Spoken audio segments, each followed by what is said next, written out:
Halo Sobat Bola Mania, kembali lagi di BRC Official. Ada kabar menarik nih mengenai klasemen Liga 1 2022 hingga 2023 kelar laga Barito Putra versus Persib Bandung. PSM Makassar tersenyum lebar. Klasemen Liga 1 2022 hingga 2023 kelar laga Barito Putra versus Persib Bandung akan dibahas di sini.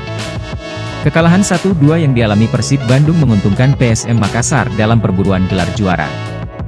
Maung Bandung julukan Persib, bertamu ke Stadion Demang Lehman, Senin, 27 Februari 2023, sore WIB dengan tekad mengamankan 3 poin penuh, demi mengikis ketertinggalan 4 poin dari puncak klasemen. Namun, yang dihadapi oleh skuad asuhan Luis Mia adalah kenyataan pahit.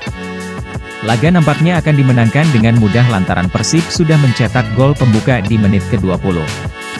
David Da Silva meneruskan bola dari Beckham Putra dan membuka skor untuk Persib Bandung. Namun, petaka muncul menjelang jeda turun minum. Kiper Persib, Teja Paku Alam, meninggalkan gawangnya dan menyentuh bola dengan sengaja di luar kotak penalti. Wasit mengartu merahnya dan permainan berubah sejak saat itu. Kiper pengganti Reki Rahayu sempat menunjukkan beberapa momen kegemilangan. Namun, situasi 10 lawan 11 sangat menyulitkan bagi Persib untuk mempertahankan keunggulan.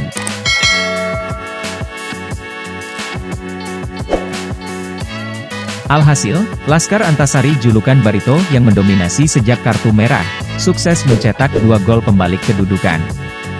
Renan Alves menyeimbangkan skor pada menit ke-65 dan gol Gustavo Tocantins 14 menit kemudian membalikkan kedudukan menjadi 2-1.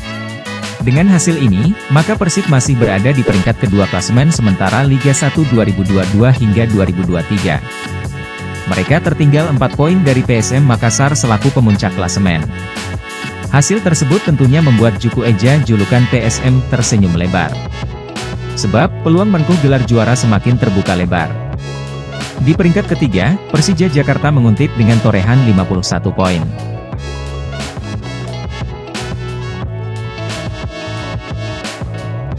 Mereka hanya terpaut 1 poin dari Persib Bandung tapi tertinggal 5 angka dari PSM. Sementara itu, kemenangan ini membantu Barito Putra perlahan-lahan beranjak dari zona degradasi dengan koleksi 25 poin dari 26 laga. Namun, mereka masih ada di peringkat ke-16, tertinggal 3 poin dari zona aman. Selengkapnya, simak klasemen Liga 1 2022 hingga 2023 dengan klik di sini. Nah itu dia Sobat Bola Mania untuk update kabar kali ini, bagaimana pendapat kalian Sobat? Tulis pendapat kalian di kolom komentar ya Sobat dan jangan lupa untuk like, comment, and subscribe.